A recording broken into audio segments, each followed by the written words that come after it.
said after straight after the game the other day, Illawarra was focused on because of what's happened Yep. more times later. What do you initially think as we head over to travel now? Yeah, look, it's easy to reflect just on the scoreboard. We're 0-2 against them. They're the only team we haven't beaten this year. So that would just be a small feather in our cap milestone to go through a season without, being swept by a team. But the more important thing is us feeling good about ourselves moving towards the playoffs in case we do play them at that stage of the season as well. So it is weird, like you get Illawarra and Tassie this week, and there's a chance to get one of them Yep. in the final. So do you play your cards? Do you hold back? Like how do you approach these sorts of things if you want to try something? What I would say is our style of play. We don't change much up from game to game. We're pretty vanilla in staying with what we do on a daily basis. But they've probably exposed us a little bit with the way they defend us, and it's going to be a great challenge to go on the road and come away and kind of figure out a way to defeat them. The way they've guarded Bryce has been really heavy and multiple people at the same time. Have you gone through specific strategies in the past week to counter against that? Yeah, look, the specific strategies probably just more of an impact on what we feel is within our system and schemes, and just go with a heavier dose of that stuff. And then also like the gravity and the purpose that Bryce plays with, our other players have to really capitalise on that. And I thought we saw that in the fourth quarter the other night against Cairns. There's some similarities with the way Cairns defends off the ball and the attention they give Bryce. So getting ourselves in those situations more often, I think, will be advantageous for us. Do you take the fact you're not going to play for a little while on the break into account with wanting to get a certain number of minutes into guys, keeping them active, keeping them out there if the scoreboard blows out, you're winning by plenty or anything like that, knowing that there's such a big gap now? Yeah, look, it's easy for us to talk about that today, but once the ball gets thrown up, your competitive juices get going. Is there an opportunity for us, to get guys some minutes and so forth? Yes, but we're going on the road to win 2 games.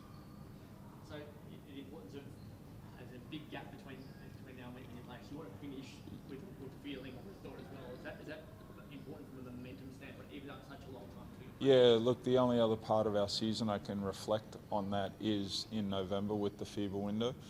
We went into that break with good momentum on our side, so going into this window and break and then moving forward to the playoffs with momentum, I don't know why you wouldn't want to feel good about yourself. Is it challenging road trip when you go to Sydney, drive to Illawarra, then come back and go to Tassie? It feels like it's more a disjointed road trip than what you would normally get if you had it done. Look, we went through this at Christmas time where we played 4 games on the road, so for us to deal with this, it's a walk in the park. And then you head to Melbourne for the MVP awards, which we all expect Bryce Yep. to win. Can you sum up how good he's been this year? When you dig through the numbers, the one span he had in our season where he was for 8 or 10 weeks where he was very dominant. People were talking about, is this the longest, a player in the 40-minute game has dominated for so long? I don't know the right words to say what type of season he has, but it would really surprise me if he's not the MVP. You've seen the greats. You've been around Yep. for a long time and played against them and played with them. For if he gets the ball, Yep. it puts him in. He's already in rare air, but it's even rarer air. What does it do from the standpoint of the history of this competition for him to potentially? Yeah, I think when you win an individual accolade, it allows you, personal gratification, and we can start talking about these conversations. But then you throw championships on top of winning MVP accolades, then you start to really separate yourself. Knowing Bryce the way that I do, the MVP award is very important, but then also winning a championship is more so, because when you talk about best ever history of the game, you ultimately come back to who wins championships. So, and it's amazing when you win championships how the individual accolades fall in place as well. It does mean that the player in future and the club and the blokes who run around him as well, though. So, do you think it would be a special night for everyone if he ends up there? Oh, look, absolutely. You've been around our team. You can see like the camaraderie our guys have and the way they like to celebrate each other's individual successes. So I cannot see anything but like a fun time when Bryce gets named MVP. Will you have a speech in your back pocket for Coach of the Year? I imagine you'll be nominated or a fair chance to win it. No, I'm not spending any time on a speech for that.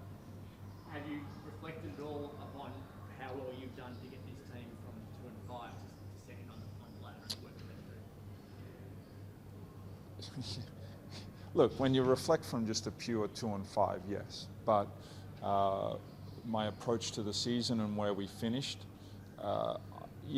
we finished in a good spot. Like finishing first or second, it should always be a goal that we're trying to achieve to give yourself a great chance in the playoffs.